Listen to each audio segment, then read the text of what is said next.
So welcome back to the Trade Squad. Leah and Audrey are with me once again, and our special guest is Despina. If you want to know a little bit more about her, go and check out part 1 of this series. But we're going to get into a topic that Despina is very, very passionate about, and that is the role of shipping in the coming decades of change. I'm really excited about this topic, so I'm going to turn it over to you, Despina. Let's get this conversation started. Well, thank you, Sarah. Within shipping, the last 2 years, we are seeing a great change and a shift in how people think. I have to say we have been a little bit afraid in the past of change in the industry and of technological change as well. But now suddenly in the last few years, we see a sweeping change coming at us. And this has a lot to do with us being able to have these new technologies in the shipping industry, but also of how the world perceives us in shipping, how the environment is important, how the end customers who are receiving their products via ships are so interested how these products are getting to them. But also other issues that are becoming very important for us, like diversity, for example. It's really a big theme in our industry, I would say for the last couple of years. So we were talking before, we said that shipping is becoming more transparent. We talked about information being power for us, but also for the buyers and the shippers. We've talked about how important it is for everyone to know where their cargo is and how it's getting to them. You know, we know that shippers and cargo owners seek to understand. I will talk about the environment a little bit and the role of shipping. They seek to understand how their supply chain carbon footprint is.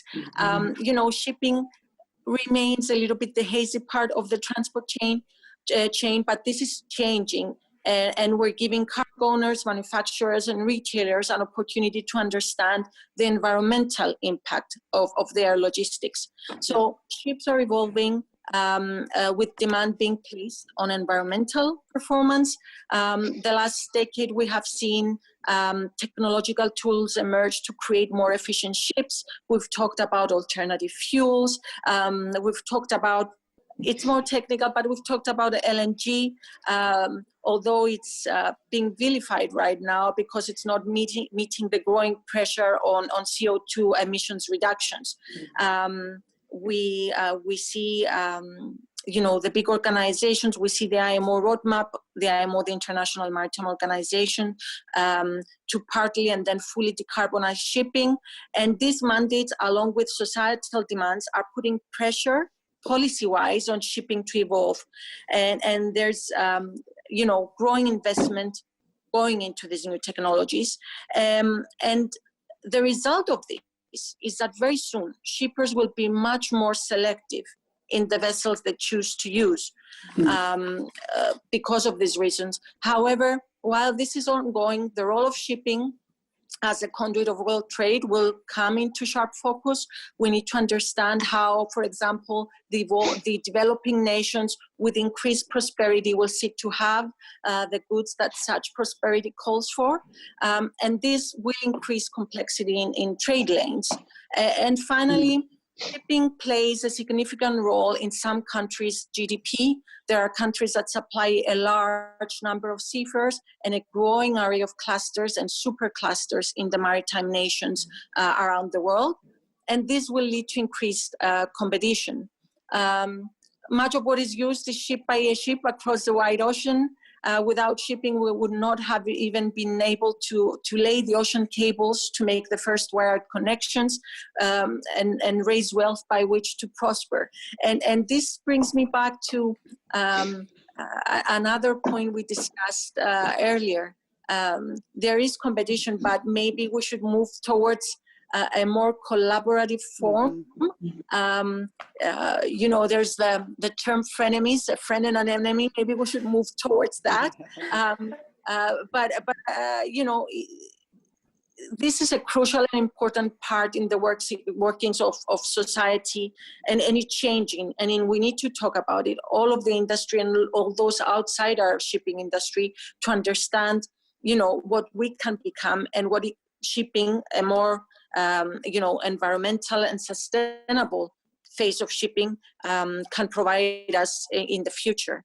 And I would really like to hear your points of view as well, how we can better integrate, shipping and the other parts of the transport chain to create better efficiencies and lower emissions. But how are we going to achieve this?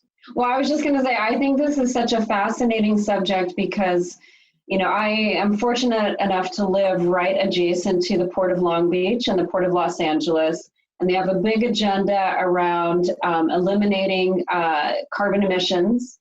And there's a big effort. They've made a lot of strides. But at the same time, it's made the California ports very expensive. And so California competes against these other ports that don't have the same type of green requirements. And then with the margins being as thin as they are for shippers, that's a challenge.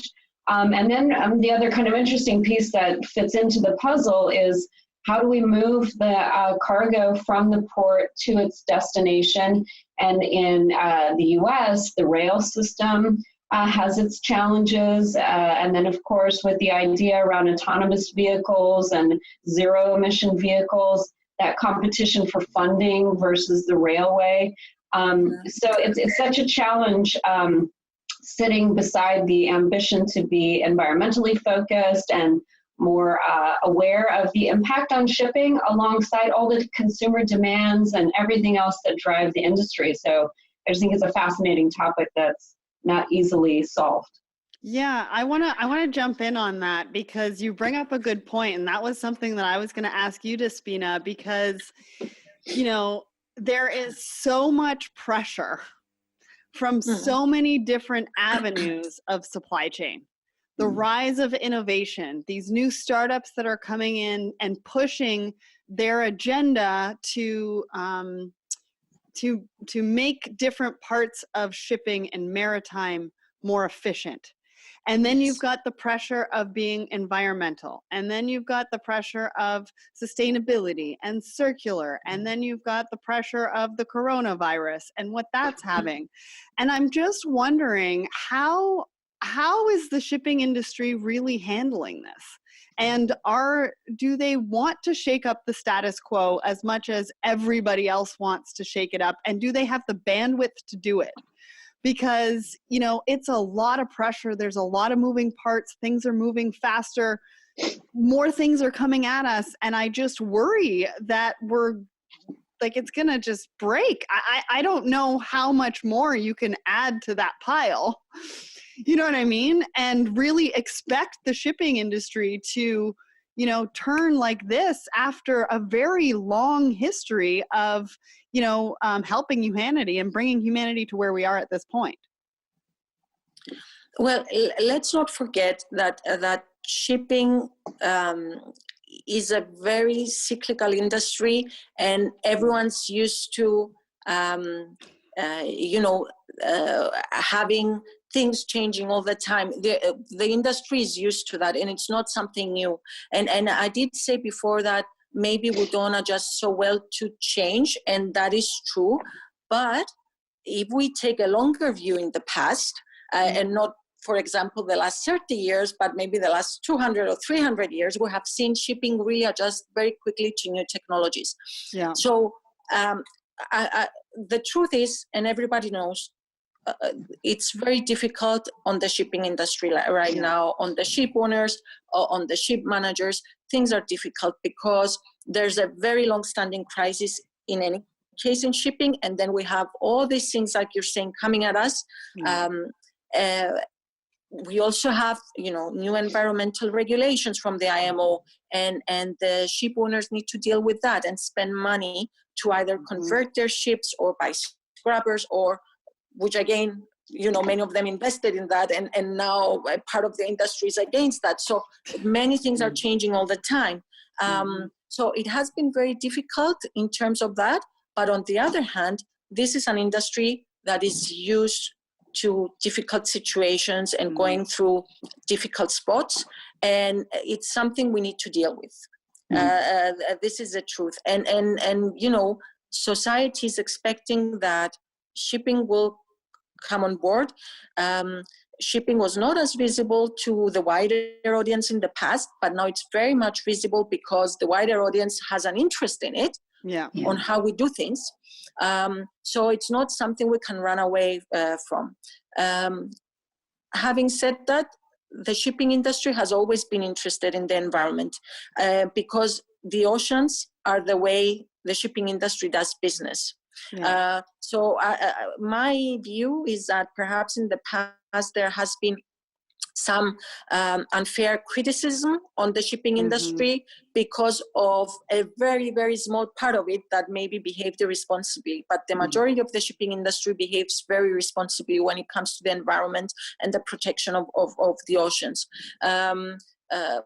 But what the criticism I will make to our industry is that we have, you know, like to stay away and in the shadows, and maybe that was one of the reasons why the society, you know, didn't really think very well of us. But now we're coming out and we are more, you know, under the spotlight, and we're becoming more visible and more transparent. And I think this is something being driven by the industry as well, not only by outside forces. So I will say that things are difficult, but I'm optimistic that the industry will handle it well. I was going to jump in with that. The last point you made about the visibility. I think traditionally the industry has been very much, we're doing what we're doing. And unless you're interacting directly with the industry, like someone like me, who, I mean, it's my job to interact, you know, even somewhat removed, like kind of through 3PL providers or sort of through an agent.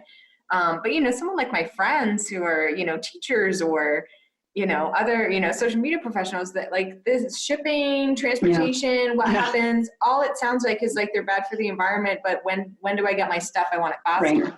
So I think it's been positive that the industry, you know, that the IMO has come out with some leadership on directing the change to be more green. Obviously, there's a bit of contention around how to do it and the timelines and things like that. But I know, Sarah, Lee, and I know we've talked about this before, where it's a really interesting space to be in, where a lot of the rules that we have to follow and regulations are country specific. A lot of the business that we're doing is global. So when you look at the IMO, how is the IMO interacting with the like 160 countries that there are in the world, or 190 countries that there are in the world? How can you, you know, and if everybody's putting up like, oh, don't do that, don't do that, don't do that, you know, there's this gap between how we can move forward as a global environment when everybody wants to be like, oh no, we have to do it the way this one member person wants to do it. And then also the collaboration between like the IMO seems to be quite isolated from IATA, which seems to be quite isolated from WTO, which seems to be quite isolated from, you know, whoever the trucking seems to be more domestically organized. So then if every organization that manages each piece of transportation, air, you know, sea, trucking, and then what space when that happens, it's also disjointed. So I think there's, you know, as Sarah says, collaboration is the future of business. Like how do we get all of us to kind of start to come together on more of a global environmental standard, especially in the conditions right now where none of us want to get along with each other? I think, well, we want to, but like, can industry take the lead on this, where we all just start like we're all getting along, and then well, you know? Well, you've gotta understand too is that like these are barriers that have been in place for a very long time. Like traditionally, shipping and supply chain have been extremely siloed. Like that's how we worked together. That's how we've brought ourselves up to where we are right now, is by being siloed, being competitive, not talking to each other, having those barriers up. So, as fast as we want that change to happen and as fast as we want those barriers to be taken down, I think we can only move as fast as, the people that are in place can do that. Right. And with all the added pressures that I was talking about before, and that I said to Despina, just think about the weight on the shoulders of all of those people. Right. And the mindset shifts that need to happen. I mean, this isn't going to happen overnight. Yes. But next Friday? Next Friday. Well, I'm kind of hoping. I mean, by February 14th, Valentine's Day is a good day. Love, there you go. Love each other. No, I think we will be pushed to do things faster. Because I said that before, and it's truly my belief that, our customers, the end customer and the wider audience will put a great pressure on us. And we will have to start collaborating and providing information and shipping. As I said before, it was more of a distinct industry or that's what we thought about ourselves, but it's really not. It's part of the greater supply chain. And, because there was some mention of the IMO, I think where the problem lies is that the governments and the private industry should work more together, because the IMO is not just one organization and they decide. I mean, it's not, the IMO is 174 countries. They gather there and they decide. And whatever comes through, it's all these countries decide together. It's by consensus or maybe not, but the decisions that go through, they need a certain type of majority. So everybody has to follow that. So the IMO is not just an organization made up of the people that work for the IMO and they decide for us what to do. No, it's the countries that are at the IMO that decide what to do, and the people that work for the IMO facilitate what the countries decide. But where I think there's some disconnect still is the cooperation between governments and the industry. Right. And we see that where in the countries where there's good cooperation between those two, then things go much better and much faster and more efficient. So again, I don't know what the answer would be there, but I think we should really work on that. The gaps. Well, and there you have it.